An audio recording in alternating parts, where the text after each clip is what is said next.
हार्दिक अभिवादन। म बिट्टु केसी। स्रष्टा साँझ अमेरिका र हिमालय खबरको संयुक्त प्रस्तुति स्रष्टा संवादमा यहाँहरू सबैलाई स्वागत छ। अहिले म काठमाडौँ, नेपालबाट। यो स्रष्टा संवादको 7औं श्रृङ्खला हो। जुम मार्फत यस कार्यक्रममा जोडिनुभएका सबै अतिथिहरूलाई क्रमशः स्वागत गर्दछु। आजको संवादको प्रमुख आकर्षण पेम्बाको स्वर्ग उपन्यासका सर्जक आदरणीय केनी पाण्डे उर्फ हरि पाण्डेलाई स्वागत गर्दछु। उहाँ काठमाडौँबाट हामीसँग जुममा जोडिनु भएको छ। अझै पनि त्यो साउन्ड चाहिँ इगो आइरहने छ, कसरी मिलाउन सकिन्छ है? त्यो हरिजीकैबाट आएको जस्तो लाग्छ। अर्का अतिथि हुनुहुन्छ फ्रिल्यान्स ट्रेनर आदरणीय धीर भण्डारी। केनी पाण्डेको the other side of paradise अङ्ग्रेजी भर्सन उपन्यासलाई उहाँले नेपालीमा अनुवाद गर्नुभएको हो। किताबको नाम हो पेम्बाको स्वर्ग। उहाँले ट्रेन गर्ने प्रमुख विषयहरू लिडरशिप, सेल्फ मोटिभेसनल कोचिङ र सोसियल रिसर्च हुन्। ललितपुरबाट उहाँ जोडिनु भएको छ। यहाँलाई हार्दिक स्वागत छ। त्यस्तै गरी हामीसँग अर्का अतिथि सुवर्ण कर्मचारी हुनुहुन्छ। उहाँ मौसी माइक्रो फाइनान्सको डाइरेक्टर र ग्लोबल एक्सन नेपालको जेनरल सेक्रेटरी हुनुहुन्छ। उहाँ पनि ललितपुरबाटै हामीसँग जोडिनु भएको छ। यहाँलाई पनि हार्दिक स्वागत गर्दछु।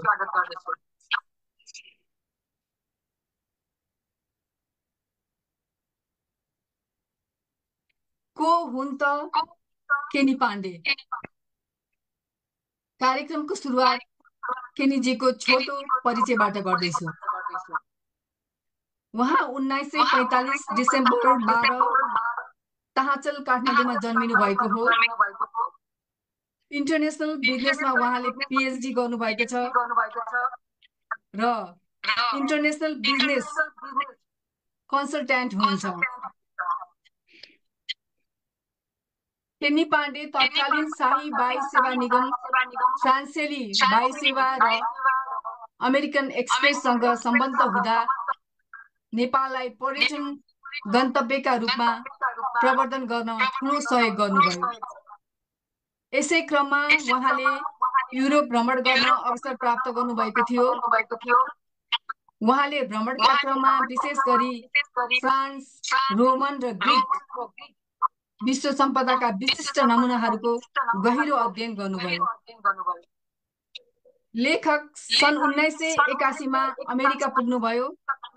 त्यहाँ आफ्नो कड़ा परिश्रम, सङ्घर्ष र बलियो इच्छाशक्तिले गर्दा जीवनमा आफूले चाहेको धेरै लक्ष्यहरू हासिल गर्नुभयो। अमेरिकाको विभिन्न राज्य टेक्सास, फ्लोरिडा हुँदै उहाँ हाल नेपालमै जीवन बिताउने चाहनाले केही वर्ष यतादेखि काठमाडौँको गोलपुटारमा बसोबास गर्दै आउनुभएको छ। नयाँ पुस्तकहरू पढ्नु र सङ्गीत उहाँको शौक हो।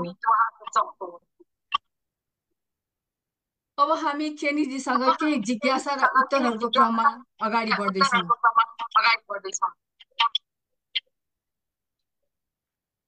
उपन्यासमा केनी पाण्डे उल्लेखित छ। मानिसहरूले तपाईलाई हरि पाण्डे भनेर पनि चिन्दछन्। अहिले सामाजिक सञ्जालमा यक्षन पाण्डे लेख्नुहुन्छ। कुन नामले सम्बोधन गरिदिँदा तपाईलाई बढी सहज हुन्छ? हरिजी, केनी पाण्डेजी? अब अथरको हिसाबले त केनी पाण्डे नै राम्रो हुन्छ, किनभने किताब पनि जति किताब निक्लिएको छ केनी पाण्डेकै नामबाट है, त्यसैबाट सम्बोधन गरेर राम्रो होला जस्तो मलाई लाग्छ। ए हजुरलाई चाहिँ अर्को नामले नै सम्बोधन गर्दा चाहिँ ठिक लाग्छ? केनी पाण्डेकै अथर भएको हुनाले त्यही नामबाट यो सम्बोधन गरेर राम्रो होला जस्तो मलाई लाग्छ। अनि तपाईँका आफ्ना पुराना साथीहरूले त तपाईँको पुरानो नाम हरि पाण्डे थियो भनेर अलिकति गुनासो पनि गरेको सुनियो नि। त्यो त्यो नामबाट बोला पनि हुन्छ, त्यो नाम मेरो हो। तर हजुर के भएको छ भने यहाँ कुरा तपाईँको जब अमेरिकामा सिटिजनसिपमा अप्सन हुन्छ नाम चेन्ज गर्ने, हजुर त्यसले गर्दाखेरि मैले पहिलो नाम हरिबाट केनी चेन्ज गरेको हो है। अब त्यो आफ्नो ठाउँमा छ किन गरेँ भन्ने कुरा। तर म किताब चाहिँ नि मैले लेख्दाखेरि, किनभने मेरो उताको सिटिजनसिपबाट लेख्दाखेरि मैले पब्लिसरलाई सल्लाह गरेको थिएँ के नाम राख्नुपर्छ मैले भन्दाखेरि न्युयोर्कको पब्लिसरले तँलाई सिटिजनसिप छ अमेरिकाको त्यही नाम राख्नुपर्छ भनेर त्यही नामबाट लेखिएको हो।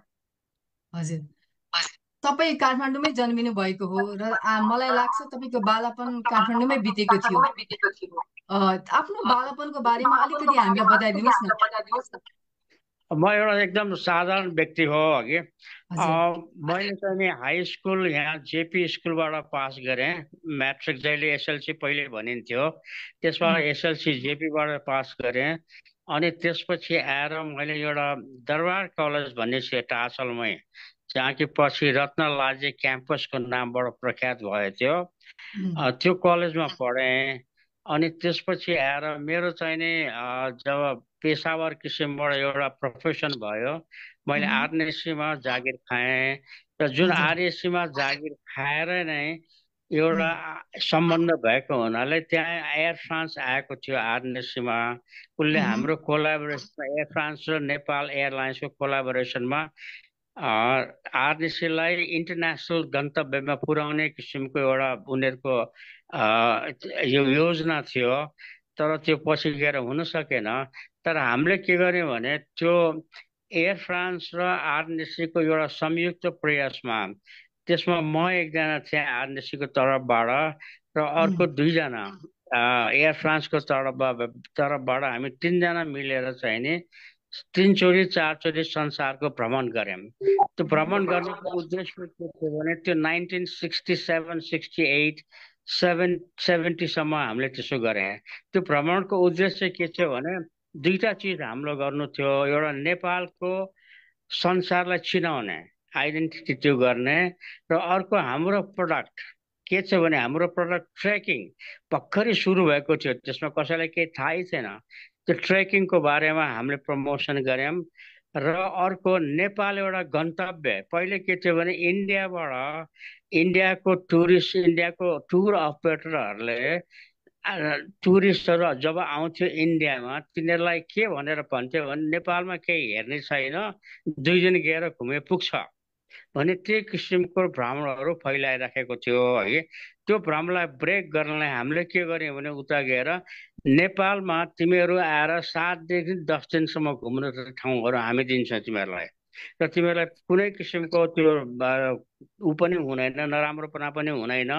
त्यो गर्छौँ भने त्यो ब्रेक गरिसकेपछि हामीले इन्डियाको जुन टुरिज्म जो हामीलाई डोमिनेट गरिराखेको थियो त्यो कुराको हामीले ब्रेक गर्यौँ। त्यो तुरन्त रिजल्ट आएन। त्यसको रिजल्ट हामीले 3 वर्षपछि नेपालमा जब देखेँ कि ट्रेकिङको लागि खास गरेर क्यालिफोर्नियाको, अमेरिकाको क्यालिफोर्निया र कोलोराडोबाट, र अर्को युरोपबाट, जापानबाट, यो युरोपबाट, जर्मनीबाट, धेरै जर्मनी र फ्रान्सबाट मान्छेहरू सुरु गरेर आउन थाले। अहिले जुन ट्रेकिङको हाम्रो अवस्था छ त्यसैको सुरुवात हो त्यो। र अहिले नेपालको जुन गन्तव्य भइराखेको छ त्यो पनि हामीले नै त्यही गरेर सुरु गरेको हो। सजिलो कुरा के थियो भने अब हामी जब जान्थ्यौँ, जब काठमाडौँबाट गएर दिल्ली हुँदै पहिले अरूबाट जानु थिएन, दिल्लीबाट भएर हामी न्युयोर्क जान्थ्यौँ। न्युयोर्कमा त्यो उनीहरूले एयर फ्रान्सले उसको आफ्नो अफिसको मार्फत सबै किसिमको एउटा होटलमा प्रमोसनको लागि ठाउँ जम्मै ओगटेर इन्भिटेसनहरू मान्छेहरूलाई दिएर तयार गरिराखेको हुन्थ्यो। हामी गएर खालि बोल्ने र तिनीहरूलाई नेपालमा के छ त्यो एउटा प्रमोसन गर्थ्यौँ। त्यसपछि न्युयोर्कबाट बस्टन जान्थ्यौँ, डिट्रोइट जान्थ्यौँ। हरेक ठाउँमा घुरिसकेपछि हामी क्यालिफोर्निया पुग्थ्यौँ। त्यसपछि क्यालिफोर्नियाबाट हामी जापान आउँथ्यौँ। जापानबाट कहिले काहीँ अस्ट्रेलिया, कहिले हुन्थ्यो नभए नेपाल फर्क्यो नेपालमा 1-2 महिना बस्यो फेरि यही किसिमबाट हामीले 2-3 वर्षसम्म यो प्रमोसन गरेपछि नेपाल के भन्ने कुरा अहिले सबैले चिनि नै राखेका छन् त्यो हामीले ठुलो प्रयास गरेपछि त्यो गर्नलाई सफल भएका हौं हस् केनीजी म एउटा हजुरलाई अनुरोध गर्दछु हजुरको क्यामेरा अलिकति तल राख्नुभयो भने पुरा यो फेस देखिन पाइन्थ्यो ल ठिक छ अहिले ठिक छ अमेरिकाको लामो 43 वर्ष लामो सुविधा सम्पन्न जीवनशैली चटक्क छोडेर नेपाल फर्किनु भएको छ अहिले कस्तो लागिरहेको छ त नेपाल र नेपाल फर्कन चाहनेहरूले चाहिँ के भन्नुहुन्छ मैले मेरो किताबको अङ्ग्रेजीको नाम तपाईँलाई थाहै छ the other side of paradise हो त्यो म जब 30 वर्ष पहिले जब अमेरिका नेपालबाट हिँडे त्यसबाट मलाई के थियो भने स्वर्ग नै अमेरिका भन्ने जस्तो लाग्थ्यो र त्यो धारणा लिएर म स्वर्गमा जाँदैछु भनेर म अमेरिका गएँ जब त्यहाँ बसेको 30 वर्षको आफ्नो त्यहाँको बसाइ बोकाइ सुख जीवन भनौँ दुःख जीवन भनौँ है त्यो सबै कुरा मैले प्रेममा मार्फत मेरो किताबमा व्यक्त गरेका छु है र केही किसिमको हामीले एज ए इमिग्रेन्ट जब एसियन इमिग्रेन्ट अमेरिकामा जान्छ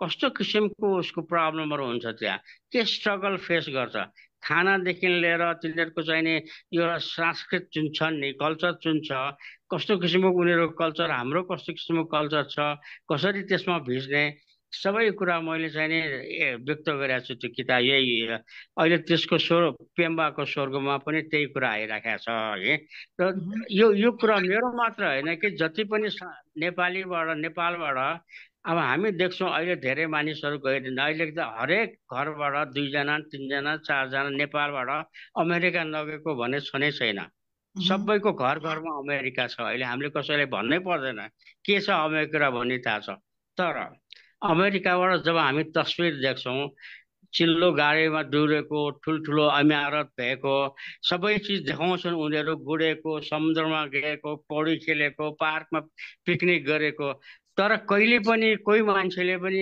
म के जागिर खाइरहेको छु म के गर्छु भन्ने कुरा अहिलेसम्म व्यक्त गर्दैन किनभने त्यहाँभित्र दुःख छ सबैको त्यो दुःखलाई किन देखाउने होइन त्यो कुरा चाहिँ यो उपन्यासमा देखाउन चाहेको हो र त्यो एउटा आफ्नो ठाउँमा छ नै त त्यो अहिले सबैले बुझेका छन् मैले भनिराख्नु पर्दैन अमेरिका के हो भन्ने कुरामा अहिले त सबैले बुझेर सबैले अहिले अनुभव गरिराखेका छन् तर अहिले जब नेपाल फर्केँ जब म 30 वर्ष बसिसकेपछि जब म नेपाल फर्केँ नेपाललाई त स्वर्ग बनाइसकेको छ अहिले जुन किसिमबाट मेहनत यहाँबाट गरेर जुन किसिमको यहाँ एउटा साधनहरू जुन किसिमको एउटा स्रोतहरू यहाँ तयार गरेका छ यति किसिमको एउटा प्याराडाइज जस्तो हामीलाई यहाँ लाग्छ त्यसकारण मैले के देखेँ भने जब उता 30 वर्ष पहिले अमेरिकाको प्याराडाइज थियो अहिले नेपाललाई मैले प्याराडाइज देखिरहेको छु यो होइन कि म यहाँ रिटायर भएर आएर बसेर मैले त्यो देखेँ होइन मेरो यहाँ चाहिँ 2-3वटा अनुभवहरू तपाईँलाई भन्न चाहन्छु जस्तै पनि अब उतातिर के हुन्छ भने सबैको इन्सुरेन्स हेल्थ इन्सुरेन्स हुन्छ कोभिड पछि कस्तो भएको छ भने तपाईँलाई प्राइमरी डाक्टर जुन छ त्यो प्राइमरी डाक्टर भेट्नलाई पनि कमसे कम 2 हप्ता लाग्छ त्यो अनि तपाईँलाई दाँत दुखेर एकदम मर्नान्त भइरहेछ तपाईँलाई डेन्टिस्टलाई फोन गर्नुहोस् oh mister Pandey you got lucky you got appointment after 10 days भने यो किसिमको छ अब यहाँ किसिमको यति इफिसियन्सी छ यहाँको हस्पिटलमा कि मैले बयान गरेर साध्दै छैन एउटा हस्पिटलमा म जाँदाखेरि तपाईँको के देखेँ भने 1 घन्टाभित्र मेरो इकेजी यो इसिजी ब्लड एक्सरे जति पनि छ 1 घन्टाभित्र मेरो डाक्टरको रिपोर्ट आइसक्यो यति मलाई त्यति गर्ने हो भने अमेरिकामा अहिले मलाई 10 देखि 15 दिन टाइम लाग्छ है यो सबैले बुझेको कुरा हो त्यसकारण कहाँ स्वर्ग त्यो आफैले विचार गर्नुहोस् त्यो हिसाबले अर्को कुरा भन्नुहोस् कि तपाईँको बिहान उठ्नु हो टुथपेस्ट सिद्धियो टुथपेस्ट किन्न जानलाई तपाईँ कहाँ जानुहुन्छ वालमार्टमा आधा घन्टा ड्राइभ गरेर जानुहुन्छ है यहाँ के गर्नुहोस् भने यहाँ एउटा मान्छेलाई आफ्नो पसललाई फोन गर्नुहोस् भाइ मेरो टुथपेस्ट सिद्धियो भने उसले 2 मिनटभित्र तपाईँ ल्याएर यो एउटा एक्जाम्पल मात्र, टुथपेस्ट ल्याएर तपाईँले दिन्छ है। यो सबै एउटा कुनै पनि ठाउँमा यस्तो चिजको यो डेलिभरी अफ सर्भिस र यो हेल्थमा भयो कि ब्याङ्कमा जानुहोस् कि यति इफिसियन्सीहरू डेभलप भइसकेको छ। यो कुरा यहाँको मान्छेहरूलाई मैले भन्दाखेरि मलाई उहाँहरूले गाली गर्नुहुन्छ, किन डेभलप भएको छैन यहाँ हुँ भनेर। डेभलप भएको छ, खालि कुनै कुरीति के छ भने यहाँ पोलिटिकल करप्सन छ, त्यो चरम सीमामा छ। त्यो कुरा टेम्पररी हो, भोलि गएर त्यो खत्तम हुन्छ है। त्यो कुरालाई चाहिँ ध्यानमा राखेर के विचार गर्छु भने नेपाल स्वर्ग भइसकेको छ। जति पनि मान्छे बाहिर छन् रिटायरीहरू नि, अब बाहिर बस्ने काम छैन, नेपालमा आएर बस्नुहोस्, उहाँकोहरू सबैको लागि स्वर्गै बन्छ। हस् केनीजी, अहिले एकछिनलाई थाती राख्दै हामी फेरि प्रश्न र जिज्ञासामा जोडिनेछौँ। धन्यवाद। हामीसँग धीर भण्डारी हुनुहुन्छ। पेम्बाको स्वर्ग जुन चाहिँ अदर साइड अफ प्याराडाइजलाई उहाँले अनुवाद गर्नुभयो, त्यसको त्यो अनुवादित किताबको नाम हो पेम्बाको स्वर्ग। यो अनुवादको सिलसिला कसरी सुरु भयो, कति समयसम्म तयार भयो र अनुवाद गर्दाका अनुभवहरू के कस्ता थिए? हामी जान इच्छुक छौँ। कृपया यो आवाज म्युट गर्नुहोस् है, जसले पनि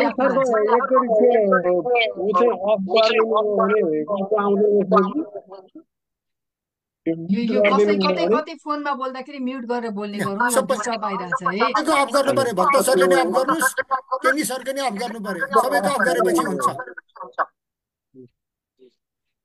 र अनुभव, यो अनुवाद गर्दाका तपाईँका अनुभवहरू कस्ता थिए? समग्रमा तपाईँलाई केनीजीको किताब the other side of paradise अथवा पेम्बाको स्वर्ग कस्तो लाग्यो बताइदिनुहोस् धीरजी, अबको समय तपाईँको।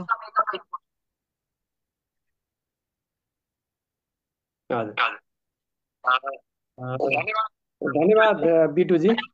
यो सिलसिला कस्तो भयो भने उहाँले किताब चाहिँ विमोचन गर्नु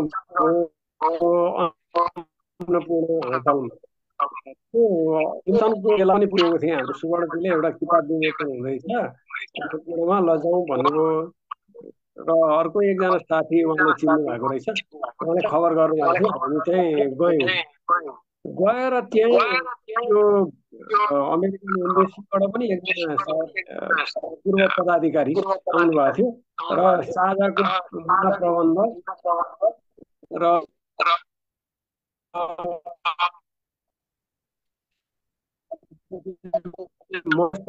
तीनजना त्यो पान त पढे 500 पेजको किताब। त्यो 5-6 दिन लाग्यो मलाई। यो हेरिसकेपछि मलाई के लाग्यो भने दुईटा कुराले चाहिँ एकदम पाण्डे सरले कसरी काम गरिन्छ भन्ने बारेमा हामी धेरै कम जानकार छौँ र त्यहाँको जीवनशैली र सुरक्षा व्यवस्थाको बारेमा पनि हामी कम जानकार थियौँ भने यति असुरक्षामा बाँचिराखेको छ त्यहाँको मान्छे भन्ने सेन्स दिन्छ एक दुईवटा घटनाहरूले। एउटा ज्वेलरी सोपमा जान्छ, एउटा मान्छेले चाहिँ त्यो सुटिङ गर्ने अवस्थामा चाहिँ त्यो पैसा फिर्ता लिन आउँछ। फिर्ता लिन जब त्यो पसलेले आनाकानी गर्छ, उसले चाहिँ बन्दुक देखाएर त्यो पैसा चाहिँ उसलाई दिएर भनेपछि मलाई त्यो एउटा कुराले एकदम टच गर्यो। दोस्रो कुराले केले टच गर्यो भने यो लिन्डा भन्ने जुन मुख्य महिला पात्र छ, पात्र चाहिँ जुन फर्ममा काम गर्थे त्यो फर्मका स्थितिमा कल्चरको बडो राम्रो छाप चाहिँ दिमागमा पर्यो। अनि मलाई के लाग्यो भने यो उपन्यास अनुवाद गरिदिने हो भने नेपाली सबै नेपालीहरूले चाहिँ यो टेस्ट लिन पाउने थिए मलाई चाहिँ लाग्यो। त्यसपछि मैले चाहिँ एउटा समीक्षा, लामै समीक्षा यो पेम्बाको स्वर्गको बारेमा लेखेँ र मैले आफ्नो ब्लगमा सेयर गरेँ। त्यो पेम्बाको यो स्वर्गको अर्को पाटो पल्टाउँदा भन्ने शीर्षक थियो। त्यो चाहिँ एकदम लाइभ त्यो हेरिराखेको, स्वर्गको पाता पनि पल्टिरहेको र त्यो विषय पनि मैले चाहिँ अन्डरस्ट्यान्ड गरिरहेको त्यो ढङ्गले मैले लेखेको थिएँ। लिम्बा सँगसँगै हिँडेको घरिघरि लिन्डा सँगसँगै हिँडेको घरिघरि त्यो अमेरिकन त्यो उपन्यासमा वर्णित जुन ठाउँहरू छ त्यो ठाउँमा आफू भ्रमण गरेको चाहिँ मैले एउटा लाइभ ढङ्गले लेखेपछि अनि उहाँलाई मैले पठाएपछि उहाँहरू मेरो कुरा भयो, बडो राम्रो लेखिदिनु भएछ दिदी, लु धन्यवाद भन्नुभयो। उहाँसँग कुरा भयो, भइसकेपछि अनि मैले चाहिँ यो अनुवाद गर्ने पनि विचार गरेको थिएँ, यसो खोज्नुहोस् है फेरि पछि कुरा गरौँला भनेर उहाँले भन्नुभयो। त्यो पढिसकेपछि त्यो धेरै मान्छेहरूले पढे, लगभग 1500-1600 मान्छेहरूले चाहिँ मेरै ब्लगबाट त्यो समीक्षा पढेको थिए। त्यसपछि हामीले दुईजनाले सल्लाह गरेँ। एकजना रूपेन्द्र पोखरेल भन्ने मेरो साथी हुनुहुन्थ्यो, उहाँलाई मैले भने तपाईँ अङ्ग्रेजी नै पढाउने मान्छे, यो किताब अलि धेरै ठुलो छ, केही च्याप्टर तपाईँले अनुवाद गर्नुहोस्, केही मैले गर्छु, यो दुईजना मिलेर गरौँ न त, यस्तो कुरा छ भनेपछि मैले त्यो उहाँसँग सल्लाह गरिसकेपछि फेरि केनीजीलाई सम्पर्क गरेँ। ल गर्ने कुरा त भयो सर, तर समय त अलि लाग्छ नि भने मैले।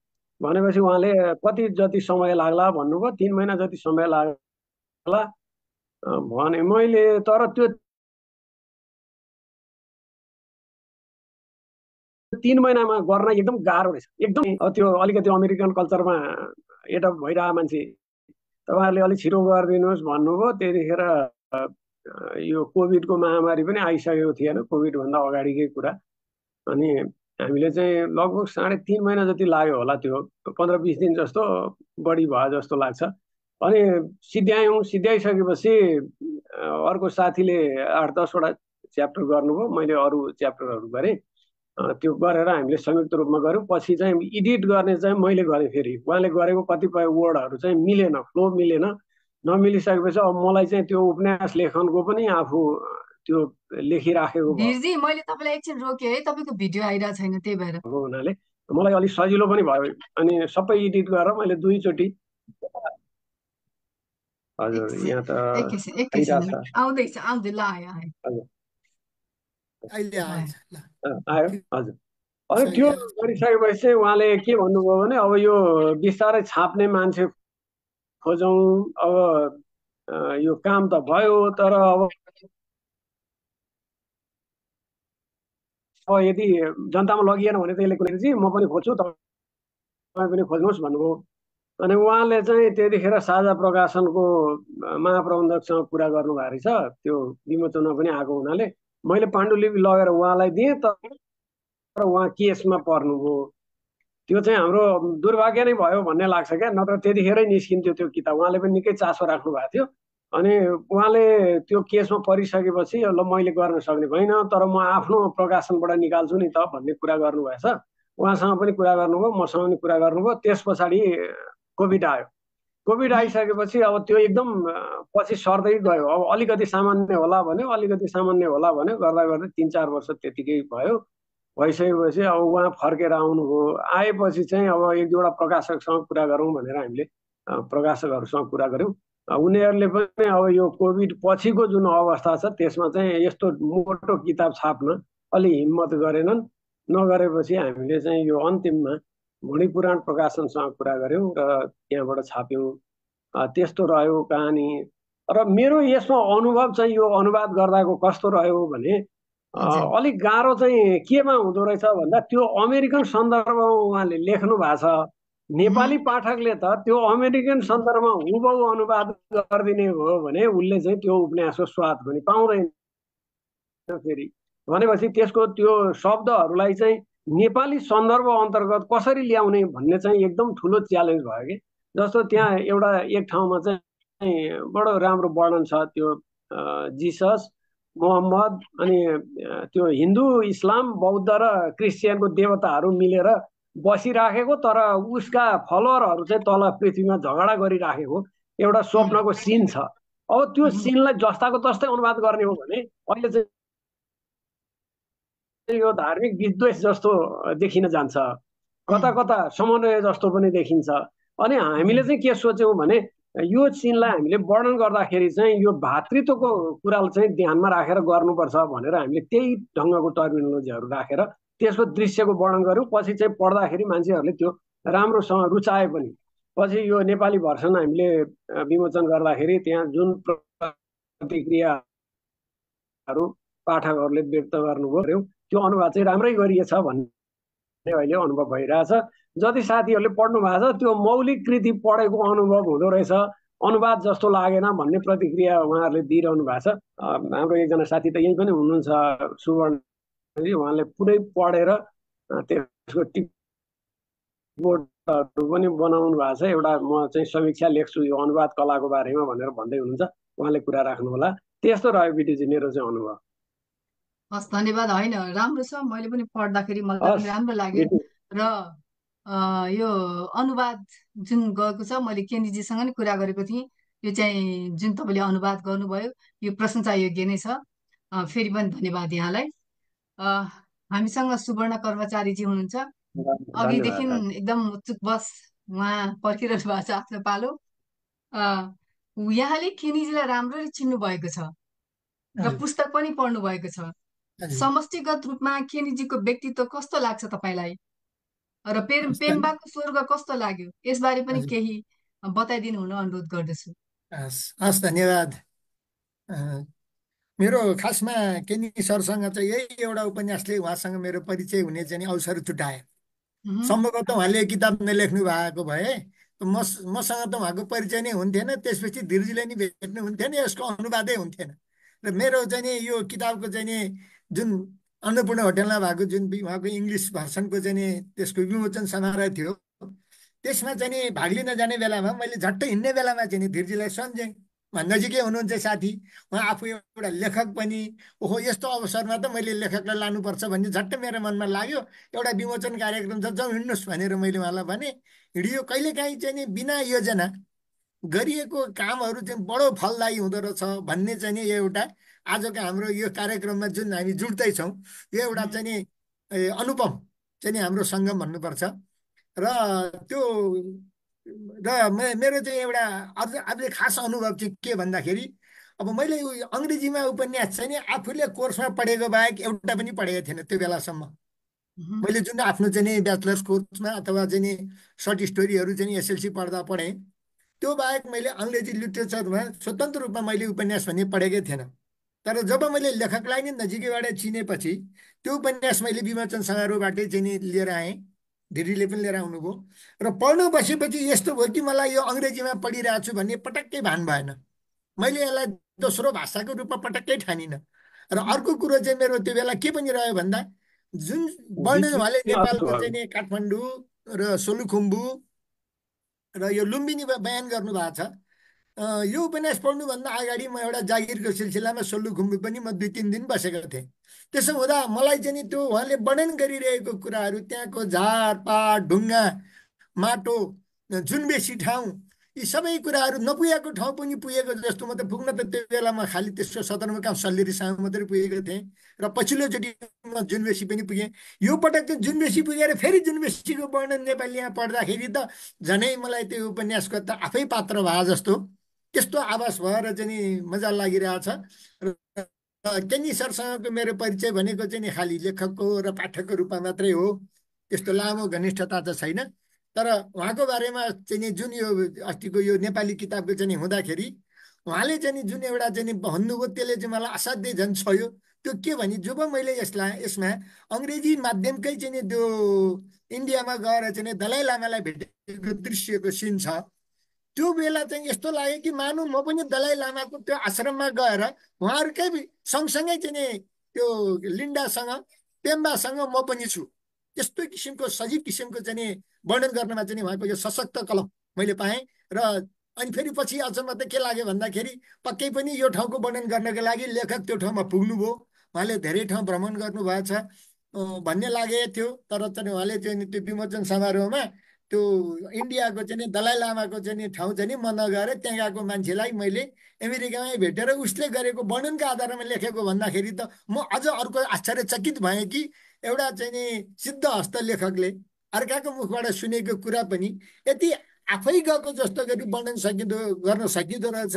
यो कला चाहिँ नि हामीले कसरी सिक्ने होला र नयाँ लेखकहरूले चाहिँ यस्तो कुराहरू चाहिँ नि केनी सरसँगबाट सिक्नुपर्छ भन्ने चाहिँ नि मलाई एकदमै आभास भएको छ। र अहिले म यति नै बोलौँ, यसपछि मैले चाहिँ नि अब खास गरी यसको कथावस्तु लेखकले नै भन्नुहोला। र म चाहिँ नि यो जुन अनुवाद हुँदाखेरि मैले चाहिँ नि जुन अङ्ग्रेजी र नेपालीमा पढ्दाखेरि अङ्ग्रेजीमा चाहिँ कतिपय त्यस्ता शब्दहरू मैले थाहा नपाएको कुराहरू त यसलाई मैले चाहिँ के भने आफ्नै पाराले चाहिँ नि आफ्नै परम्परागतमा चाहिँ नि नेपाली टु इङ्ग्लिस ट्रान्सलेट गरेर पढेको मान्छे, त्यही हिसाबले नबुझेका वर्डहरू कापीमा लेख्दै झन्डै मैले एउटा कापी नै सकेको थिएँ त्यो लेखेको, त्यो मैले पढिरहेको बेलामा त्यतिबाट मैले शब्द आफ्नो चाहिँ नेपालीमा ट्रान्सलेट गरेर नेपाली माध्यममै बुझ्ने प्रयास गरेँ।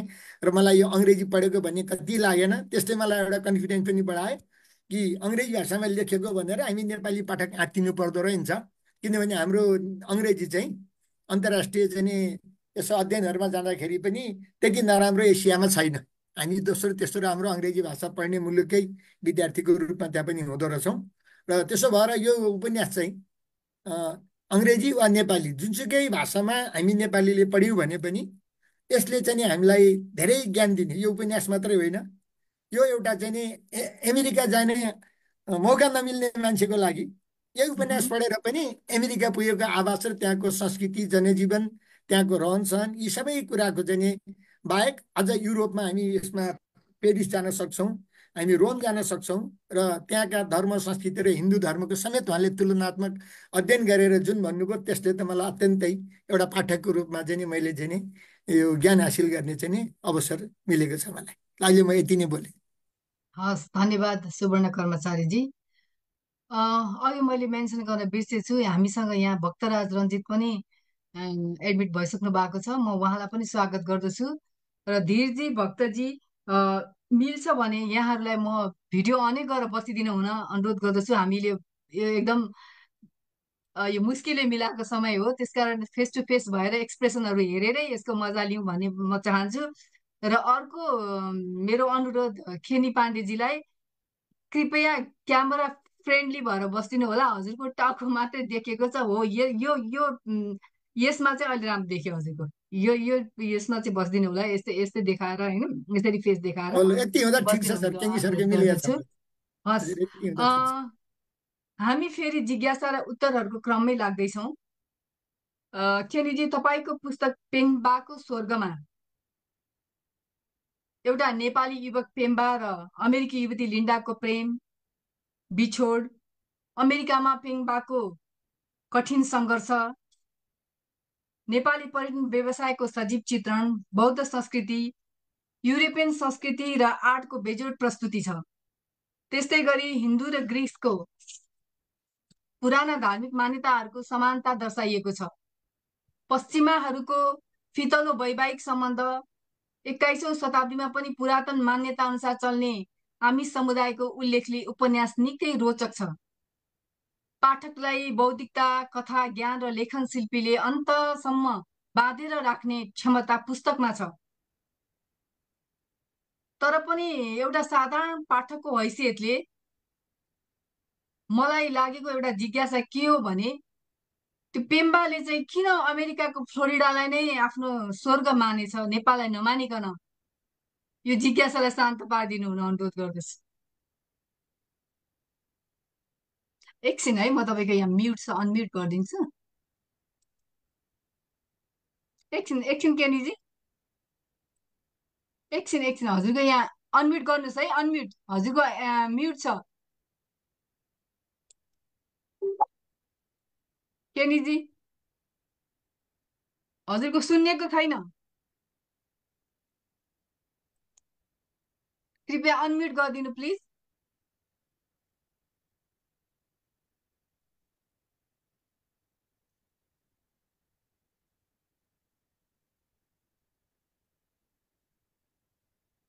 भएन, हजुरले नै गरिदिनु पर्छ। अहिले आयो, भयो भयो।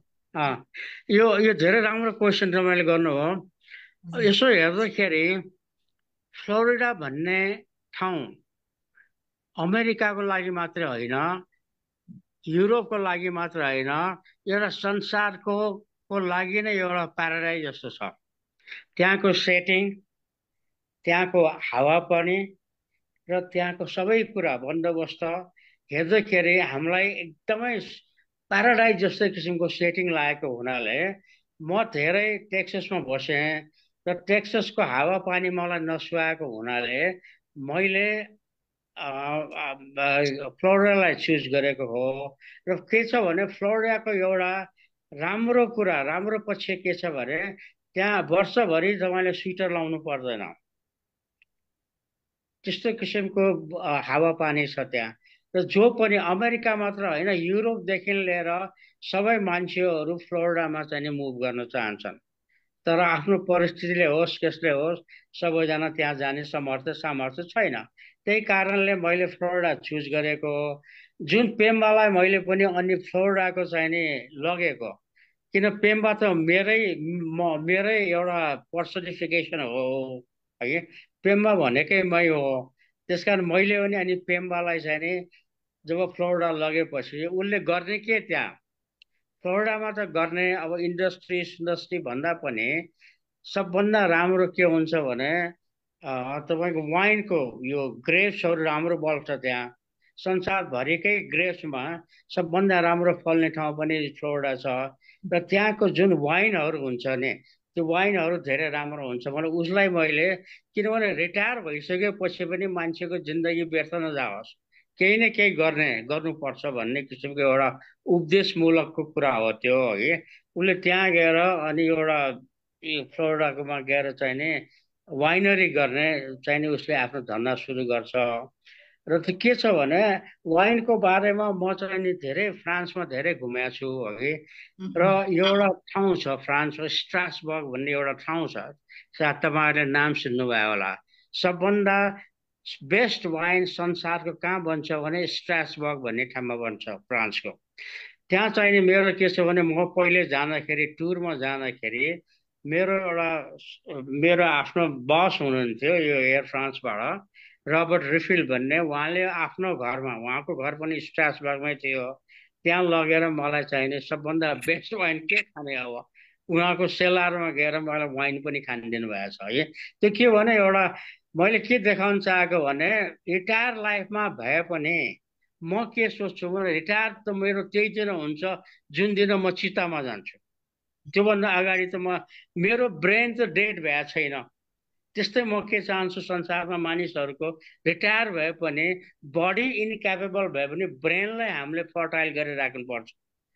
र त्यही कुराले सबैले रिटायर भए पनि केही नै गर्छु भन्ने कुरा आउँछ।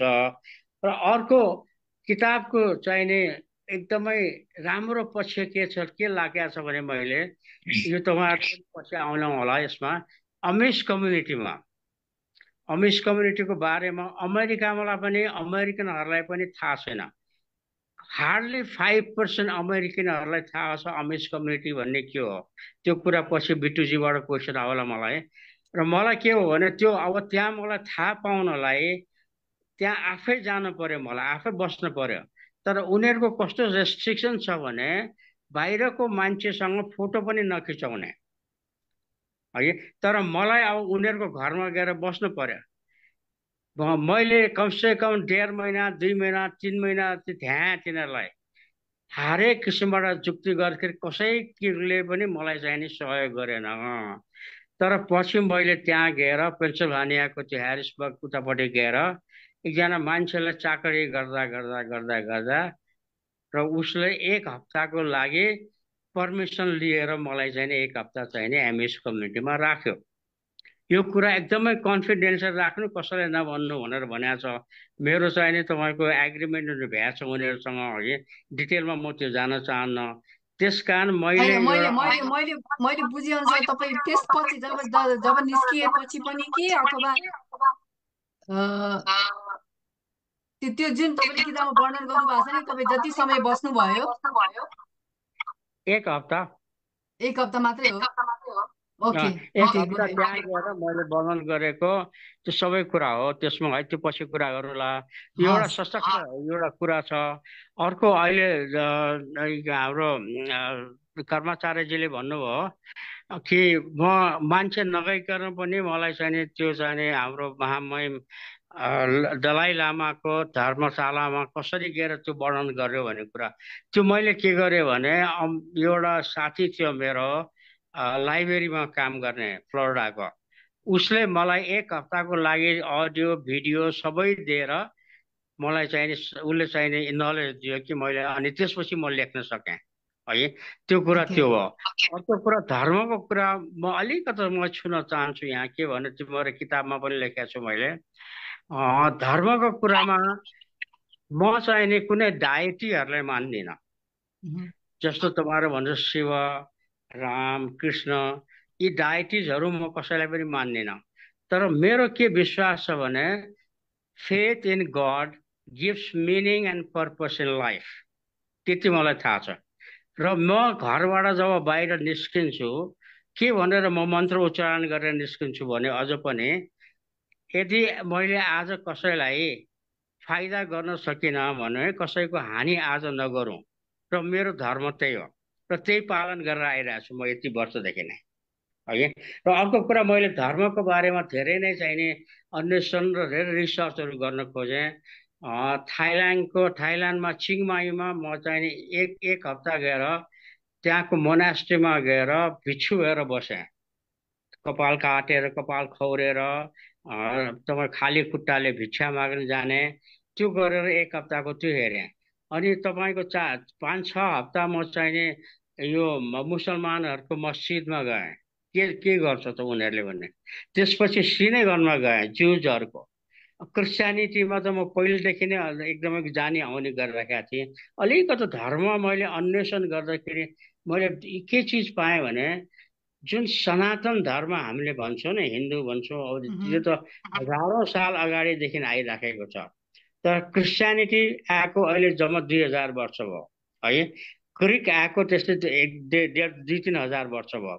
यी भर्खरै आएको कुराहरू। तर के सशक्त देखिन्छ भने जुन सनातन हिन्दू धर्मको बेस गरेर ग्रिकहरूले चाहिने हुबहु गरेका छ। उनीहरूको देवता जेस पनि छ, जेस भने इन्द्र है, एमो पनि छ, अनि तपाईँको सरस्वती पनि छ, लक्ष्मी पनि छ। सबै एकदमै एक्ज्याक्टली हिन्दू धर्म जस्तै छ। त्यो कुरा त्यहाँ मैले देखाएको छु किताबमा। अर्को कुरा त्यो अब उनीहरूले कसरी चोर्यो भन्ने मैले देखाएको छैनन् कि त्यो चाहिँ नि कसरी डिराइभ गरे उनीहरूले, त्यो आफ्नो ठाउँमा छ, त्यो पछि हामी डिस्कस गरौँला। अर्को क्रिस्चियनिटीको क्रिस्चियनहरूको पनि 3वटा देवता छ नि। एउटा फादर भन्छ, एउटा फादर अफ गड, अर्को होली स्पिरिट। उनीहरूलाई त्यो 3टा देवता किन चाहियो? किन चाहियो भने हिन्दू धर्ममा ब्रह्मा विष्णु महेश्वरको कन्सेप्ट छ। त्यो कन्सेप्टमा बेस गरेर क्रिस्चियनिटीले बेस गरे हुन सक्छ भन्ने मेरो आफ्नो अन्वेषण हो। र यो 2टा कुरा हो। मेरो किताबमा पनि यो धेरै लेखेको छु र धर्मको बारेमा पनि लेखेको छु। यो पहिले हामी डिस्कस गरौँला र मेरो भनाइ यति नै हो। यो कस्तो भनेदेखि अब यति धेरै बुझ्नु भएको छ धर्मको बारेमा, संस्कृतिको बारेमा होइन यहाँले। मलाई एउटा तपाईँलाई सोध्न मन लागेको एउटा मेरो जिज्ञासा अर्को चाहिँ के हो भने जीवनको यो पडावमा आइपुग्दा तपाईँले बुझ्नु भएको जीवनको निचोड चाहिँ के हो? मेरो निचोड के छ भने जीवन भनेको मृग तृष्णा हो। हेर्नुहोस्, यो जस्तो हामीले सपना देख्छौँ नि, जब सपना देखेर सपना बिउजिन्छौँ नि, हो त्यो बिउजिनु नै मृत्यु हो है। त्यस कारण यो लाइफ भने एउटा सपना हो। यो त्यो बुझेको छु। र मेरो धारणा के छ भने धर्मप्रति मेरो आस्था छ, तर घरमा म कसैले पनि त्यो किसिमको डायटी रूपमा म मान्दिनँ। तर आफ्नो एउटा धर्म मैले जुन भने नि, म बाहिर जाँदाखेरि आज कसैलाई केही नगरौँ र सबैलाई भलाइ नै गरौँ भन्ने किसिमको एउटा साधना छ। त्यो मेरो मन्त्र हो, मेरो धर्म पनि त्यही हो। र यही म के चाहन्छु भने अब यो अधोगति कुनै पनि दिन हामी यो संसारमा छोडेर जान सक्छौँ है। तर के भने कसैले एउटा नोक्सान नगरौँ, कसैको मन नदुखाउँ, कसैको चित्त नदुखाउँ। हुन्छ भने राम्रो गरौँ, कसैलाई नराम्रो गर्ने एउटा हामीले त्यो सोचाइ नै नगरौँ। त्यो मेरो भावना हो र मेरो जीवनको लक्ष्य पनि यही हो। अब स्वर्ग नर्क कुरा भन्ने कुरा त्यो चाहिने एउटा मलाई मिथ जस्तो लाग्छ है। त्यो कुरामा म अहिले यहाँ डिस्कस गर्न चाहन्न। Thank you. त्यसो भए यो पेम्बाको जुन स्वर्ग छ नि, हेर्नुहोस् त हजुर एमीजी यता एकचोटि, हजुर, यो पेम्बाको स्वर्ग हाम्रो अहिले यो कार्यक्रम धेरै दर्शकहरूले पनि हेरिरहनु भएको छ। यो पेम्पाको स्वर्ग किताब चाहिँ कहाँ पाइन्छ होला? कसरी पढ्न चाहनुहुन्छ भने कसरी प्राप्त गर्न सक्नुहुन्छ? एकचोटि बताइदिनुहोस् न। यो उहाँसँग किताब पनि रहेछ ल, सुवर्ण कर्मचारीजीले पनि हातैमा राख्नु भएको रहेछ। यो किताबको बारेमा अहिले हाम्रो धीरजले पनि बताइनुहुन्छ। यो डिस्ट्रिब्युसनहरू कहाँ गइसकेका छ, जस्तो कि रत्न पुस्तक भनौँ, अरू यो बेसिक डिस्ट्रिब्युटरहरूसँग पनि छ। धीरजीलाई थाहा छ यसपालिमा। अर्को कुरा, अर्को एउटा थुप्रै भन्ने चाहिने इन्टरनेटको एउटा प्रोग्राम छ। इन्टरनेटको जुन थुप्रै भन्ने त्यसबाट पनि मगाउन सकिन्छ। अस्को हामीले एउटा मण्डालासँग पनि एउटा अहिले कुरा हुँदैछ। मण्डाला पनि अहिले मण्डालाले अदर साइड अफ प्याराडाइज अहिले नै डिस्ट्रिब्युट गरिरहेछ। दराजले पनि गरिरहेको छ अदर साइड अफ प्याराडाइज है। यो पेम्बाको स्वर्ग चाहिने थुप्रै र अरू त्यहाँ यहाँका विभिन्न किसिमका उनीहरूले वितरणहरूले गरिरहेको छ। धीर सर, यसबाट केही बारे तपाईँ बताइदिन सक्नुहुन्छ कि अहिले? केही यसमा थप छ भने धीरजीले। म त्योभन्दा पहिले हामीले हाम्रो यो स्रष्टा साझ अमेरिकाको अध्यक्ष प्रभातजीलाई स्क्रिनमा देखेँ। म उहाँलाई स्वागत गर्दछु। सबैमा नमस्कार। धीरजीको पनि म्युट छ।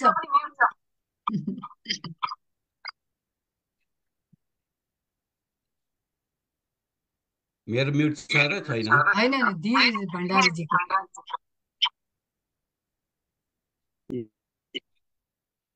के भइरहेछ? हजुर भयो। सर नमस्कार। धेरै नमस्कार हजुर, नमस्कार।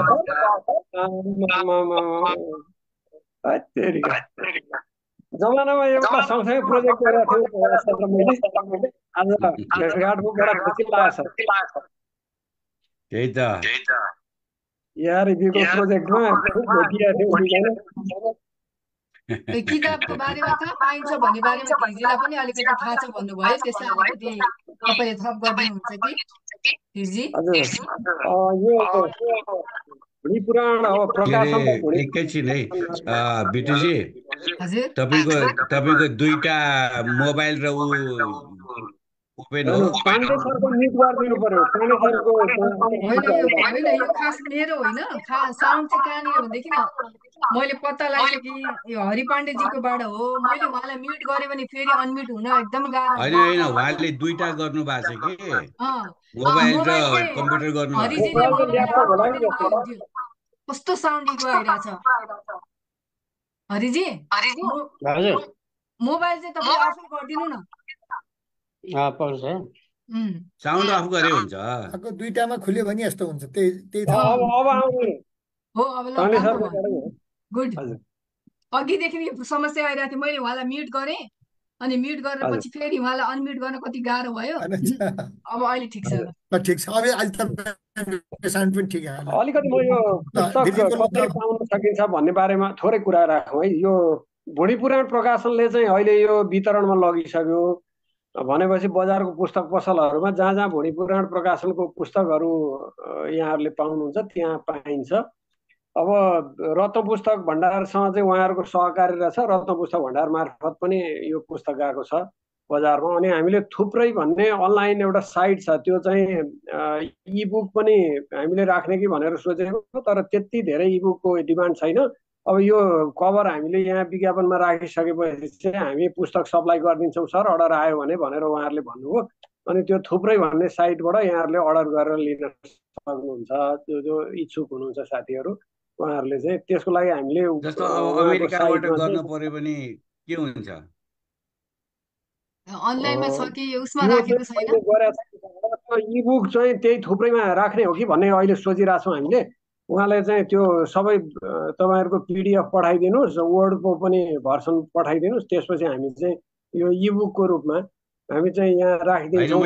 किन्नै पर्यो भने उहाँहरूको के पोलिसी छ भने त्यो चाहिँ त्यो इबुकको त चार्ज त्यो उहाँहरूलाई पेमेन्ट गरेपछि उहाँहरूले पठाइदिइहाल्नुहुन्छ सर लिङ्क, अनि त्यो सरले डाउनलोड गर्न सक्नुहुन्छ। होइन, म त किताबै किन्नु पर्यो भनेको के रहेछ? जस्तो यो किताबको दाम कति छ? यो किताबको मूल्य छ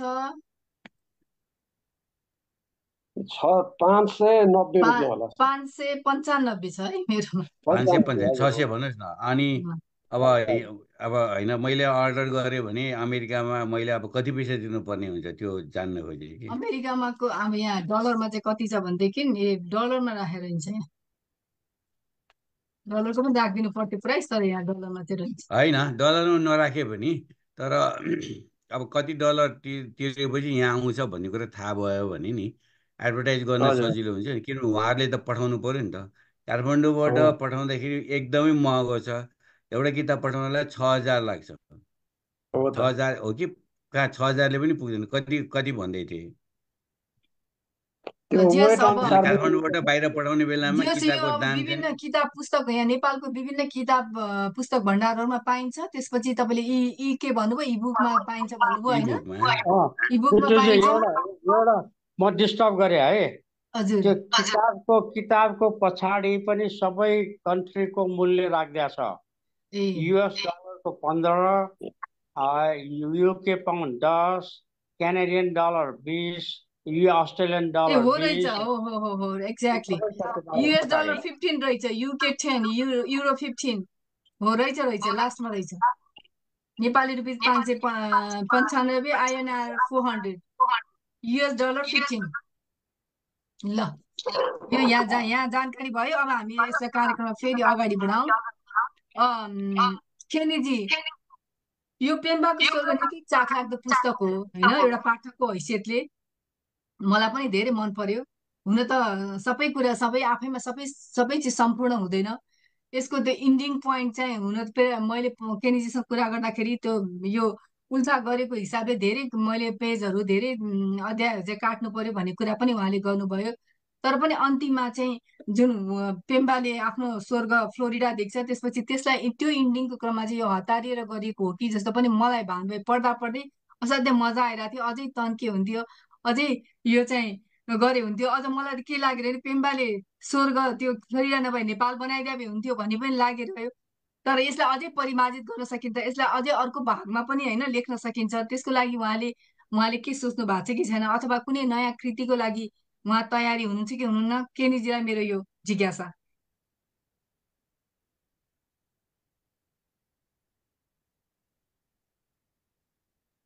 केनीजी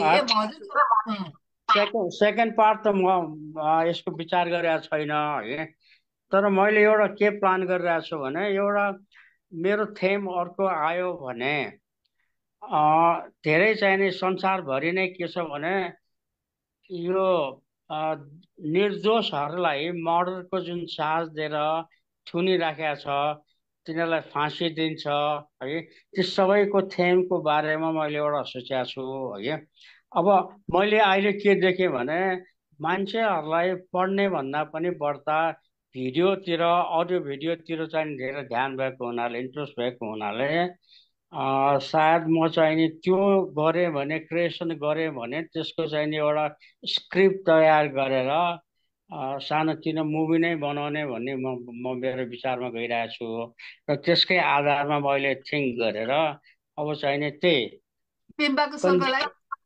कन्भिक्टेड मर्डरलाई कसरी चाहिँ नि त्यसलाई चाहिँ नि न्याय मिल्छ भन्ने त्यो किसिमको एउटा सोचमा म क्लियर हुन चाहेको दर्शक वृन्दहरूलाई पाठक वृन्दहरूलाई पनि मैले क्लियर गराउन चाहे यो तपाईँले सानोतिनो भिडियो बनाउन खोज्छु भनेको पेम्बाको स्वर्गलाई नै हो कि अर्को कुनै अर्को स्टोरीलाई होइन यसको पेम्बाको अब दोस्रो पार्ट आउँदैन है अब मैले पेम्बालाई चाहिँ नि यहाँ किन फर्काएर ल्याइन भने तपाईँको यो जिज्ञासा हो त्यो प्रश्नमा तपाईँलाई मैले एउटा अन्तिम प्रश्न सोध्नै बाँकी छ म फर्केर आएँ पेम्बा चाहिँ प्रोग्राममै बस्यो ल त्यसैलाई मैले त्यसलाई एड गरेर मैले यसैसँग सम्बन्धित तपाईँलाई एउटा प्रश्न सोधेँ असाध्यै एकदमै बढी जिज्ञासा भएको ल ठिक छ मानिलियो पेम्बाको स्वर्ग फ्लोरिडा भयो ओके अमेरिका नै भयो तर केनी पाण्डेको स्वर्ग चाहिँ नेपाल हो नि होइन हो एक्ज्याक्टली त्यही मैले भने है र पेम्बालाई मैले फेरि फर्काएर ल्यायो भने त त्यो पेम्बाको स्वर्गको शीर्षक त चेन्ज गर्नु पर्यो नि फेरि त्यो मिलाउन यहाँ धीरजी हुनुहुन्छ सुवर्ण कर्मचारीजी हुनुहुन्छ प्रभात दीक्षितजी हुनुहुन्छ हामी किताबहरूलाई डिस्कसन गरौँला आवश्यक पर्यो भने अर्को भाग पनि आउला होइन यसमा केही छैन सोचौँ त्यो ठिकै छ अब हामी मजा आइरहेको कार्यक्रम झन् अन्तमा झन् मजा आइरहेछ है तर पनि हामी कार्यक्रमको अन्त्यतिर आइसकेका छौँ। मैले केही सोध्नै पर्ने नसोधिएको र तपाईँले के भन्नै पर्ने त्यस्तो केही छ भने मैले थोरै समय यहाँलाई दिएँ केलीजी। अब अर्को कुरा के छ, म के चाहन्छु भने जति पनि जस्तो देवकोटाले उता उता त्यो उसमा गएर नयाँ नयाँ चिजहरू ल्याए नि नेपाली तपाईँको साहित्यमा नेपालमा ल्याए नि उहाँले। त्यस्तो म के चाहन्छु भने एउटा लेखकले के गर्नुपर्छ भने जुन संसारमा भएर छुपेर लुकेर बसिरहेको चिजलाई त्यो चाहिँ नि हाम्रो नेपाली पाठकहरू समक्ष ल्याउन सक्नुपर्छ। त्यसको उदाहरण जस्तो मैले एमिस कम्युनिटीलाई लिएर आएँ। त्यस्तै किसिमबाट म के चाहन्छु, जति पनि लेखकहरू छन् नयाँ चिजमा जुन संसारभरि लुकेर बसेर नयाँ संस्कृति, नयाँ खानापिना, नयाँ चाडचलन के छ त त्यो त छ नै धेरै ठाउँमा, अफ्रिका पनि अझ धेरै ठाउँमा त्यस्तो छ है। त्यो चिजलाई हामीले ल्याउनु पर्यो। हामी यो स्टेरियोटाइपबाट लेखेर अब काम छैन। किनभने नयाँ चिज दिने, नयाँ साधन दिने र नयाँ चिजहरू दिनेतिर हामीले लाग्नुपर्छ जस्तो मलाई लाग्छ। प्रभातजी तपाईँको आवाज आइरहेछ र त्यही भएर मैले चाहिँ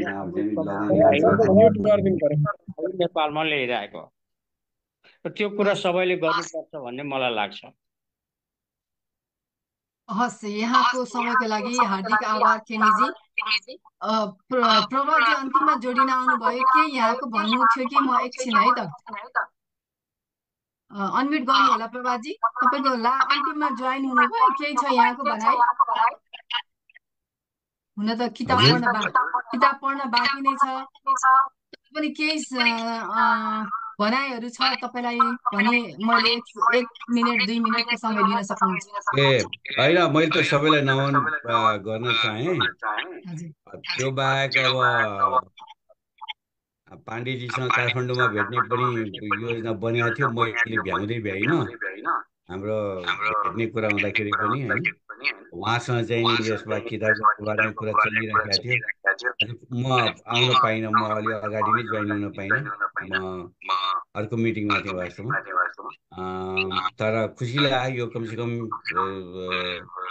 भ्रष्ट समाज कार्यक्रम उहाँ जोडिनु, हामीलाई प्रोत्साहन गर्नलाई आइदिनु, यहाँ सबैप्रति धन्यवाद दिन चाहन्छु। भण्डारीजीसँग धेरै पछि भेट्नु जिमबाटै भए पनि म यति नै भन्न चाहन्छु। हस्, धन्यवाद प्रभातजी। आदरणीय धीर भण्डारीजी, सुवर्ण कर्मचारीजी र प्रभात दीक्षितजीलाई पनि यो समयको लागि हार्दिक आभार व्यक्त गर्दछु। हाम्रो कार्यक्रम अन्त भइसकेको छ। स्रष्टा संवाद कार्यक्रममा यहाँहरू सबैले यति चाखलाग्दोपूर्वक सहभागी भइदिनु भयो, त्यसको लागि आभार व्यक्त गर्दछु। दर्शकवृन्द, फेरि अर्को संवाद कार्यक्रममा म उपस्थित हुने नै छु। त्यतिन्जेलसम्मको लागि आज्ञा चाहन्छु। नमस्कार। नमस्ते, नमस्कार है सबैलाई मेरो पनि।